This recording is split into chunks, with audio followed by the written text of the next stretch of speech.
Congresswoman Jan Schakowsky, Democrat from Illinois, who voted for the FAA bill today. Joining me at the table, Congressman Hakeem Jeffries, Democrat from New York, who voted against the bill. We asked the congressional Republicans if we could speak with any Republican representative who voted for the bill, and we're told not one of them was available. Congressman Jeffries, I'm going to begin with you and ask you, you were in the minority of people. There were only 41 people to vote against this bill. Why did you vote against the bill?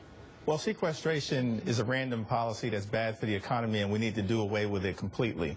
But what occurred today was an example of choosing a limited, affluent group of Americans to rescue from sequestration while leaving the most vulnerable amongst us, Head Start children, seniors who receive Meals on Wheels, public housing residents, expectant mothers who rely on government nutritional programs, the long-term unemployed who've experienced the benefits cut. We've left them on the battlefield to suffer continuously from sequestration, but rescue affluent business. And you did not want to break those two groups of people apart? Well, you know, in my view, we should not have broken those groups apart. And if we were going to intervene in any way, the responsible thing to do would have been to rescue those Americans who are amongst the most vulnerable in our society. Okay, Congresswoman Schakowsky, let's stipulate here at the beginning. You and I and Congressman Hakeem Jeffries probably all share a pretty good conception of the ideal world we would be living in, right? That's right. That ideal world involves getting rid, I think, of the sequester. It involves Congressional Progressive Caucus budget. There's all things we can dream about while we're thinking about this weekend. But you had to cast a vote today, and you cast your vote for this fix. And I want to understand your thinking. Was it simply the pragmatic thing of there's one world in which we have flight delays, and there's another world in which we don't have these flight delays, so I'm going to take the world in which we don't have flight delays? Well, there's another consideration, Chris. First of all, I agree with everything that you said and everything that Congressman Jeffries said, but there are also 47,000 federal workers that work for the Federal Aviation Administration, and they're going to see a 2-week cut in pay. Federal workers have already seen their pay frozen between now and September, and so to end those furloughs, I thought that I would cast a vote in favor of those federal workers.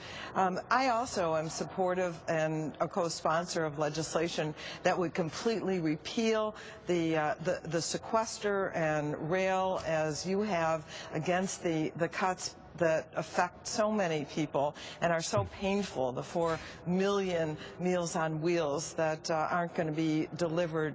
And, you know, they also cut the Medicare and Medicaid anti-fraud work, right, so, which returns, you know, it's crazy. Right, so, but there's a strategic problem here. There is a case to be made that the delays, the sheer inconvenience to members of Congress themselves caused by these delays was a point of leverage. And looking at this strategically, here I want to give you an Eric Cantor memo sent out to the House GOP on this fix. He says, as CQ roll call reporter tweeted last night, make no mistake, this FAA fix is a complete, utter cave by Senate Democrats, and if signed by the White House, consider Democrats' opening position, they would only replace the sequester with tax increases. By last night, Senate Democrats were adopting our targeted cut this, not that approach. This victory is in large part a result of our standing together under the banner of #Obama flight delays, which always cracks me up. Point being, they view this as a victory. And Congresswoman, my question to you is, has leverage been given up, or has a really nasty precedent been set? Well, we did the FAA fix, now let's find the other things that we're going to go fix, and when everything is said and done, the kids on Head Start are still out of luck. Well, you know, one of the more things on the part of the Republicans is that they suggested that the whole FAA thing was just a political manipulation and that it wasn't real. And I think that the idea that these are absolutely real cuts finally hit home to them. I don't think so, Chris, that we've given up leverage. This is not the only thing that's going to come up, and I don't think it's going to be the only effort that the only squawking that the Republicans are going to do about the cuts. I think that it underscores that these are absolutely real, that there are consequences to the sequester. Congressman, do you think an opportunity was missed for leverage here? How would, if you could run the clock back the last 3 or 4 days, how would you have liked to see this play out? Well, I do think an opportunity was missed, and I think the first strategic mistake occurred in the Senate.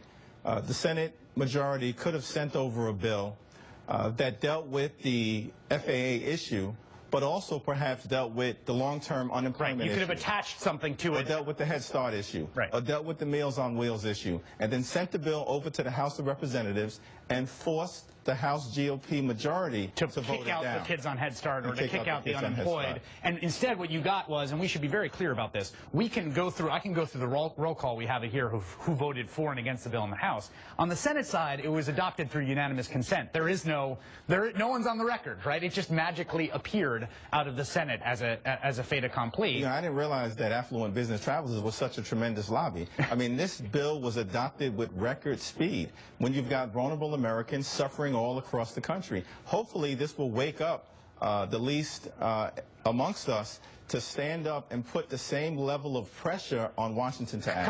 Congresswoman, quickly, when do you think the next opportunity comes to extract that leverage? What's the next fight you see brewing on the sequester? Well, we're going to continue to raise the issue you did tonight.